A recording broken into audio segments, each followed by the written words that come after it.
Quelle putain de journée, quelle putain de semaine entre les annonces de Warner, entre Bob Iger qui défile toutes ses prochaines créations chez Disney, entre le Jean Castex contre-attaque, entre les tops et les flops de cette fin d'année, la critique de Mandalorian, la critique de l'homme au pistolet d'or. Waouh, ça va faire beaucoup. Ça va faire beaucoup, je crois que j'ai du pain sur la planche. Bonjour à tous et à toutes, on se retrouve aujourd'hui pour une toute nouvelle vidéo. Une vidéo particulière où nous allons parler des annonces de Warner. Alors je sais, j'arrive bien après la bataille, je le sais, je suis désolé, j'arrive bien au moins une semaine après. Et j'en suis totalement désolé. Mais bon, il me fallait un petit peu de recul pour accepter tout ça et pour en parler définitivement avec vous. Alors c'est totalement faux, ça c'est une excuse totalement bidon parce que j'avais mon propre avis bien avant les annonces de Warner, c'est juste que j'ai pas eu le temps de tourner la vidéo, j'en suis désolé. Mais voilà, l'annonce de Warner est tombée. Warner va sortir tous ses films de l'année 2021 sur grand écran, mais également sur leur plateforme de streaming HBO Max. Donc dans ces films, on pourrait y retrouver Dune, on pourrait y retrouver Wonder Woman 1984, on pourrait également y retrouver, qu'est-ce qu'il y a d'autre, Suicide Squad, le prochain Eastwood, oui, pas mal de films, franchement, beaucoup de films de chez Warner sortiront directement sur HBO Max avec les salles de cinéma. Le même jour, voilà, les sorties ciné et les sorties HBO Max vont sortir en même temps, voilà, le même jour. Des décisions assez particulières dont on va parler maintenant dans cette vidéo. Après, me semble-t-il qu'ils vont pas mettre tous leurs films sur HBO Max non plus, puisque bon, là, Sacrée Sorcière, par exemple, sort en salle de cinéma, enfin devait sortir en salle de cinéma en France, puisque voilà, je le rappelle, hier, monsieur Jean Castex, le Premier ministre, a passé une annonce qui a fait fermer tous les lieux culturels, à savoir les cinémas, les théâtres, les musées, qui vont devoir rester fermés au moins jusqu'à janvier. Mais bon, personnellement, je pense qu'ils vont au moins rester en février, mais on en parlera de ça dans une très très très prochaine vidéo. Voilà, parce qu'il serait temps de passer un bon petit coup de gueule quand même, parce qu'il n'y a rien qui va, et l'illogique est à son comble. Sortie simultanée sur HBO Max et en salle de cinéma en même temps, certainement dû à l'expansion du virus dans le monde. Comme ça, voilà, les gens seront libres de regarder le film soit chez eux, soit en salle de cinéma. Voilà, pas forcer les gens à aller en salle de cinéma en période de Covid, ça se comprend, les gens en ont peur. Mais je vais quand même le rappeler, les cinémas sont des salles à non-cluster. Il n'y a aucun cluster dans les salles de cinéma, ça n'a jamais été prouvé. Et en attendant, le protocole sanitaire est très très strict dans les cinémas. Dans les autres lieux culturels, je ne sais pas. Voilà, ça fait très longtemps que je n'ai pas été au théâtre, très longtemps que je n'ai pas été dans un musée. Enfin voilà, je ne sais pas. Mais au cinéma, ce que je peux vous dire, voilà, étant spectateur de cinéma, je peux vous dire, oui, franchement, le protocole sanitaire est très très efficace et surtout très respecté aussi par la plupart des spectateurs. Donc voilà, la décision de Warner, voilà, ça va être un changement total pour les salles de cinéma en 2021, un changement total dans la manière de regarder des films. Vraiment, c'est une nouvelle ère qui va commencer en 2021, une ère de transition. C'est là où on va savoir certainement si les services de streaming vont gagner la bataille, si les salles de cinéma seront encore capables d'accueillir des gens en salle. Bien sûr que, bon, on en parlera, mais bien sûr que oui, que les salles de cinéma seront toujours capables d'accueillir les gens en salle. Mais voilà, 2020 va soulever bon nombre de questions et certainement y répondre. Voilà, on en saura plus dans les prochains mois. En attendant, voilà, je pense que voilà, il faut pas non plus crier au scandale tout de suite. Et je pense que Warner fait de son mieux. Car oui, voilà, c'est une décision très très contestée dans le milieu du cinéma et même dans le milieu un peu partout, entre les gens qui sont ultra d'accord avec ce que Warner fait en mode de toute façon on va plus au cinéma, de toute façon c'est trop cher le cinéma, patati patata, tous ces boomers là par exemple. Et puis on a ceux qui, bon voilà, on a les pros salles de cinéma qui sont là en mode non, Warner va tuer le cinéma comme Disney, etc. etc. Un petit peu comme l'a dit Nolan dernièrement dans une interview. Personnellement, je vais avoir un avis un petit peu plus nuancé que ça. Je trouve qu'il y a beaucoup de points positifs comme quelques points négatifs en même temps. Mais franchement, si je devais résumer mon avis, je pense que c'est plus du positif que du négatif. Alors attention, venez pas me dire que voilà, je ne suis pas quelqu'un qui n'aime pas le cinéma, je suis un extrêmement passionné, je suis extrêmement passionné de cinéma, j'y vais quasiment tous les jours et j'ai même pas à me justifier en fait, mais situation exceptionnelle, mesure exceptionnelle, j'ai envie de vous dire. Ça fait quelques temps que le cinéma ne produit plus grand chose en termes de grands spectacles. En tout cas, voilà, le cinéma ne sort rien du tout et c'est vraiment dommage parce que c'est l'un des seuls secteurs qui est encore à l'arrêt. C'est vraiment l'un des seuls secteurs qui ne produit plus rien à cause de ce putain de Covid. On n'y peut rien, vraiment. C'est le Covid qui est là, le Covid qui foire tout. Mais il faut s'adapter, voilà. On est dans une période très très compliquée, très exceptionnelle, où il faut savoir s'adapter, où des studios ont beaucoup à perdre parce qu'il ne faut pas l'oublier non plus.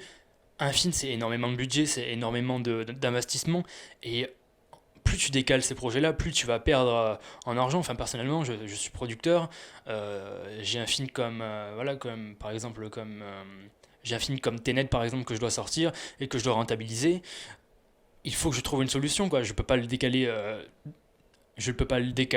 tout le temps à cause du Covid parce qu'on ne sait pas quand c'est que ça va s'arrêter. On l'espère que ça va s'arrêter en 2021, bien entendu, mais on ne le sait pas. Et c'est vraiment très flou encore. Donc c'est pour ça, autant trouver des solutions, autant s'adapter en 2021 et éviter la catastrophe de 2020 où tout le monde voilà, personne ne pouvait le savoir encore une fois, où tout le monde a décalé des films en mode voilà, on va le décaler un an de plus pour être très très très prudent, mais au final, en avril prochain, par exemple, Fast and Furious qui a été décalé de avril dernier à avril 2021, peut-être qu'il va encore être décalé, on ne sait pas. Voilà, des studios ont joué la carte d'être super safe en mode on va le décaler d'un an, et ils n'ont toujours pas été à l'abri parce que le Covid est toujours là. C'est dommage. Voilà, c'est dommage d'en arriver là, donc bien entendu, il fallait trouver une solution.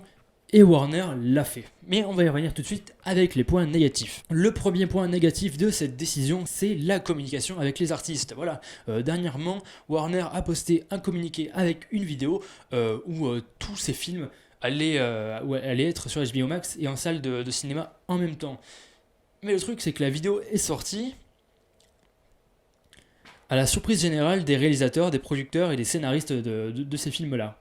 Par exemple, Denis Villeneuve n'était absolument pas au courant que le film allait sortir sur HBO Max. Ce que je veux dire, c'est qu'il y a des artistes qui ne savaient pas que leur film allait être distribué directement sur une plateforme de streaming. Des gens ne le savaient pas, des gens n'avaient pas signé pour ça, et des gens n'ont pas été mis au courant, et ça franchement, ça ne le fait pas. À titre d'exemple, c'est comme si le gouvernement annonçait lors d'une conférence en direct que les cinémas allaient rester fermés, et que les distributeurs et les exploitants allaient apprendre ça en même temps que tout le monde via un live, quoi. Voilà. C'est à peu près la même chose. Donc voilà, une décision déjà très contestable et très très maladroite déjà pour commencer. Ensuite, voilà, le film va sortir sur HBO Max et au cinéma le même jour, voilà. Imaginons que Wonder Woman sort un mercredi, par exemple, le mercredi 21 décembre, par exemple, au cinéma, et sur HBO Max, en même temps, voilà, une sortie simultanée, le même jour, the exact same day, comme dit la vidéo de Warner Bros. Personnellement, c'est une décision que je ne suis pas vraiment, j'en suis pas vraiment trop fan de cette décision-là. Je pense que ça aurait été bien de laisser un petit peu de marge aux exploitants en salle et de laisser aller au moins, allez, je sais pas, de 1 à 2 semaines au moins minimum pour que pour que les exploitants se fassent un petit peu de blé et voient un petit peu des spectateurs en salle. Je pense que ça aurait été vraiment une décision un petit peu plus raisonnable. Plutôt que de laisser le film 31 jours sur la plateforme. Même si laisser le film 31 jours sur la plateforme reste une très bonne décision selon moi, mais je pense que ça aurait été mieux de laisser une marge de 2 semaines pour les exploitants qui en profitent un petit peu plus. Et également, j'aurais aimé que le visionnage de ces films se fasse via un petit coût supplémentaire sur HBO Max, puisque voilà, là il va suffire de 15€ par exemple sur HBO Max pour que tout le monde se régale de tous les films Warner par exemple. Et je trouve ça vraiment trop bas, et je pense qu'aller un petit coût supplémentaire de 5$ par exemple sur HBO Max pour un film, ça aurait pas été du luxe, et franchement ça aurait pu être un petit peu plus rentable, et ça aurait peut-être, allez, on l'espère, faire changer la donne à toutes ces personnes qui hésitent entre aller voir le film en salle ou chez eux. Maintenant, une question un petit peu plus compliquée. On va parler vraiment localement là maintenant. En France, par exemple, HBO Max n'est pas encore disponible. On sait qu'il sera disponible en 2021. Ça a été annoncé il y a peu. Mais le truc, c'est que on a un truc en France qui s'appelle la chronologie des médias, qui fait que on ne peut absolument pas diffuser un film sur HBO Max et en même temps en salle de cinéma. Il faut attendre au moins 3 ans pour que ce film-là soit disponible sur une plateforme de streaming. Waouh, ça fait beaucoup 3 ans quand même, hein. Ça fait peut-être un petit peu beaucoup. Alors, je dis pas, je suis pas là pour critiquer cette loi, on l'aime ou on l'aime pas.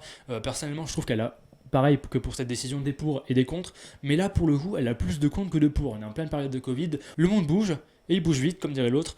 Je pense qu'il faudrait s'adapter. Il faudrait peut-être que Madame Roselyne Bachelot, si elle est encore ministre de la Culture, puisque ça fait un bail qu'on ne l'a pas vu, que Roselyne Bachelot se penche un petit peu plus sur cette loi et essaie d'analyser un petit peu plus. Parce que imaginons que HBO Max arrive en France, comme ça, il arrive en France, et il y a Suicide Squad qui est censé sortir.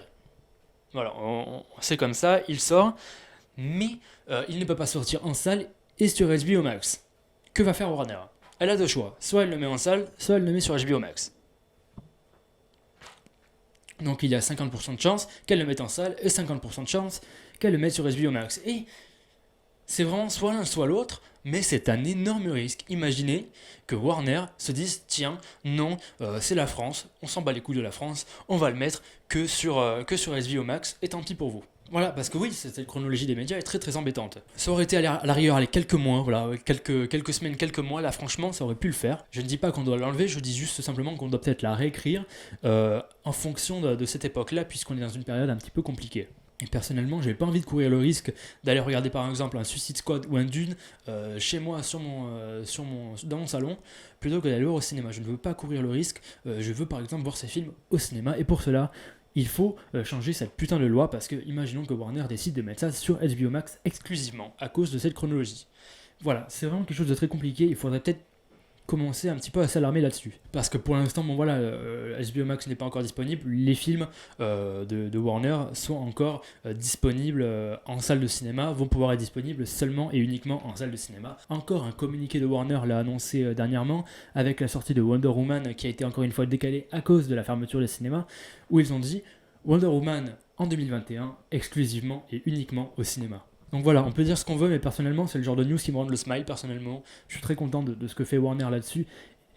Mais là, c'est là vraiment que je commence un petit peu à m'énerver. On en vient justement, les merdias s'enflamment, voilà. À tous ces merdias, voilà, qui disent Warner va tuer le cinéma, Warner est pire que Disney, Warner va sortir les films sur HBO Max.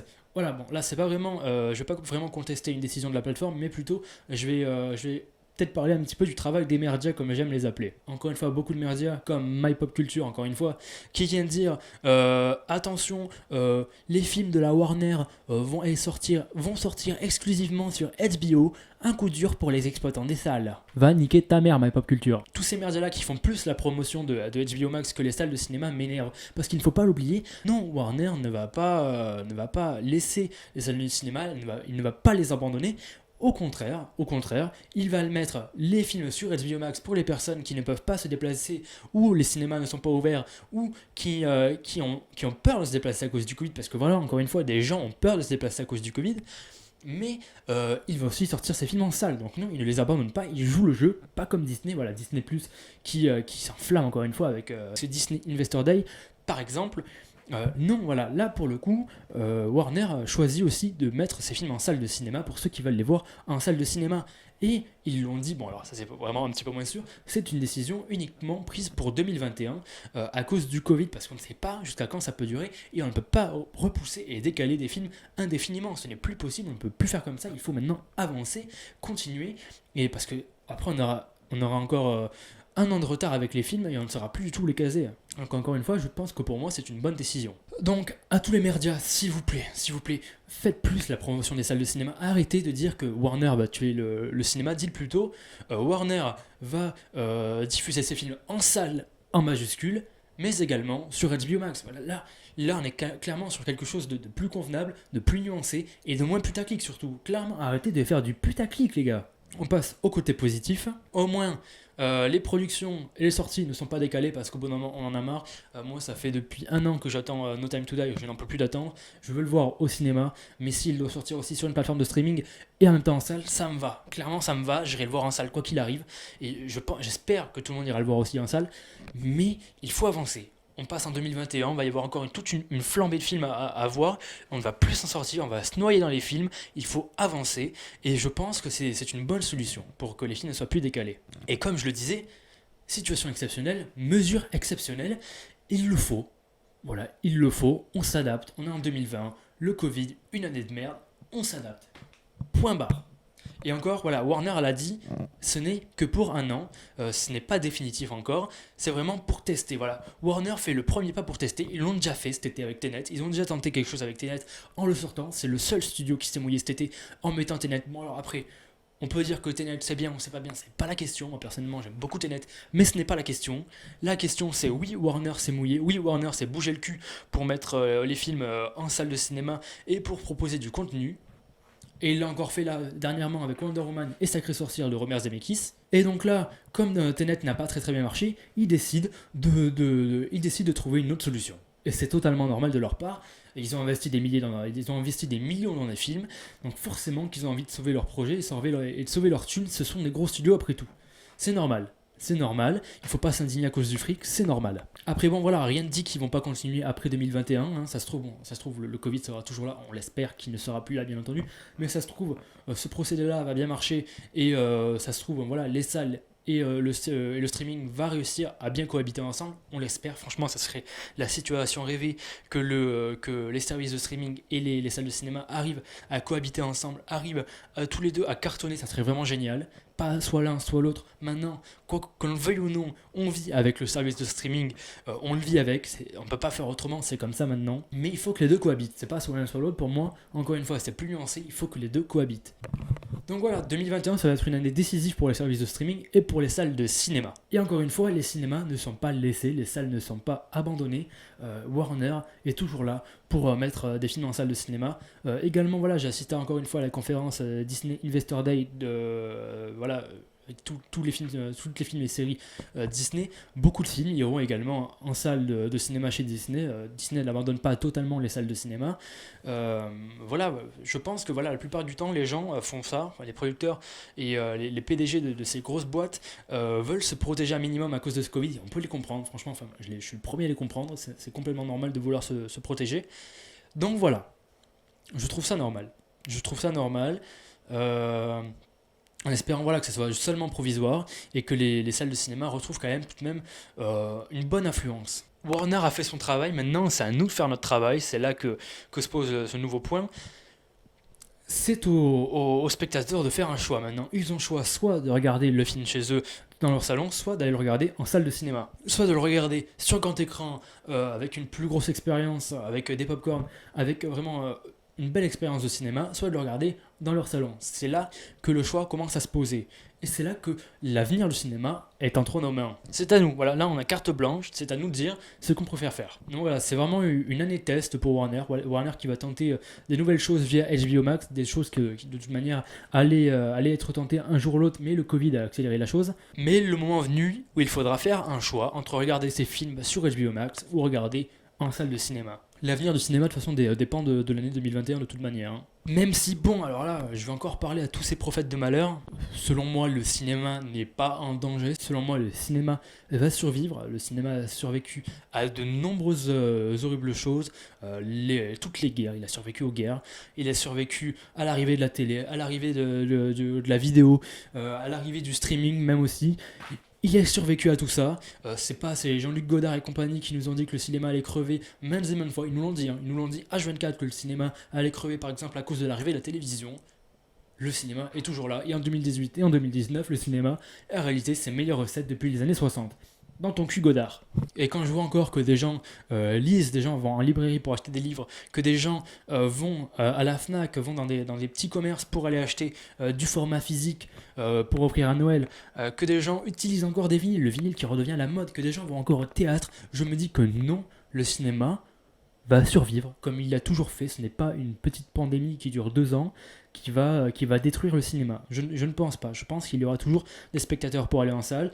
Tant qu'il y aura des restos, il y aura des cinémas. Tant qu'il y aura de la culture, il y aura du cinéma. Tant qu'il y aura des films, il y aura du cinéma. Et tant qu'il y aura des femmes, Dany Briand. Oh putain, je m'égare complètement. Ne vous inquiétez pas, je ne pense pas que le cinéma soit mort, le cinéma meurt, je ne pense pas. Je ne le conçois pas du tout, ce n'est pas dans mon... Ça se trouve, je suis très naïf, hein, mais je ne pense pas. Et quoi qu'on dise, quoi qu'on pense, la stratégie de Warner est quand même très intelligente, parce qu'au final, ils vont se faire ces recettes au cinéma et les recettes sur HBO Max, et ils vont pouvoir tenter quelque chose. Ils vont pouvoir tenter quelque chose, et ils vont pouvoir sortir leurs films en toute liberté, et ils vont pouvoir continuer toutes les productions qui sont déjà en cours. C'est vraiment quelque chose d'intelligent, qu'on le veuille ou non. Franchement, en pleine période de Covid, je pense que Warner, c'est les seuls qui arrivent bien à se bouger le cul. Je suis pas un vendu Warner, pas du tout.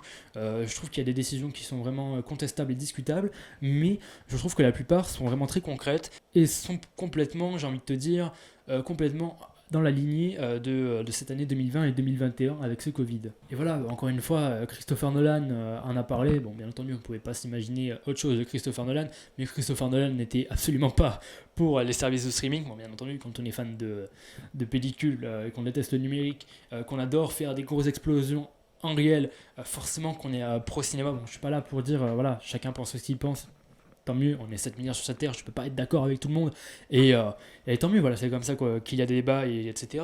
Mais je ne suis pas du tout d'accord avec lui, je sais pas s'il le sait, mais on est en 2020, il y a une grosse pandémie sa race, des gens meurent, des gens ont peur, des gens ne peuvent pas aller en salle. Je suis pas trop d'accord avec les propos de Nolan. Ensuite, il y a eu aussi l'interview de Steven Soderbergh, le réalisateur de Ocean Eleven par exemple, qui a lui par exemple dit complètement le contraire, voilà, quasiment la même chose que moi, quelque chose de plus nuancé. Les services de streaming sont là pour assurer un petit peu le tout en période de pandémie. Les salles de cinéma auront toujours des spectateurs, il y aura toujours un cinéma proche de nos émotions.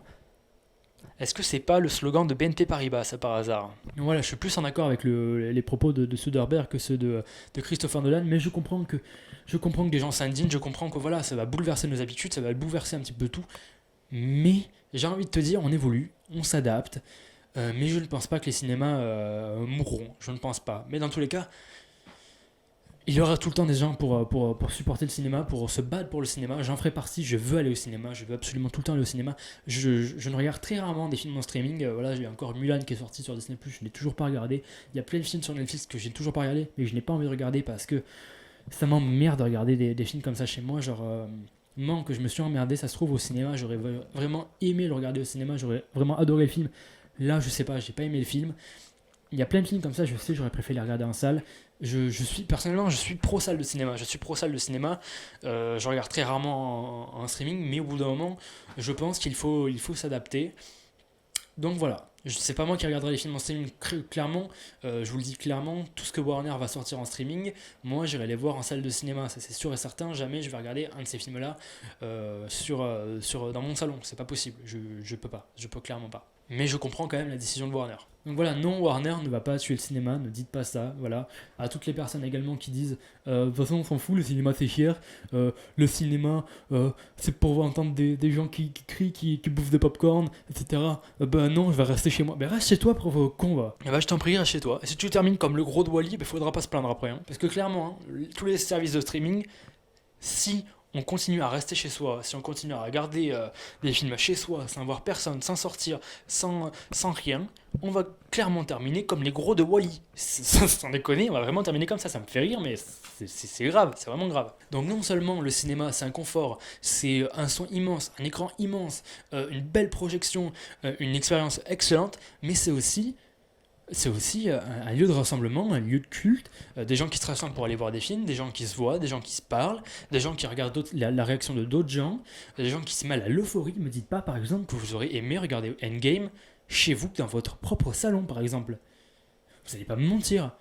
Moi, personnellement, j'étais le jour J Endgame, par exemple, qu'on n'aime pas le film, encore une fois, c'est pas la question, mais quoi qu'on en dise, il y a eu énormément d'euphorie pour le début de ce film, avant le film. La salle était bondée, on est arrivé 2 heures à l'avance, la salle était bondée, il y avait une excitation au maximum et c'était l'une des meilleures expériences cinéma de ma vie.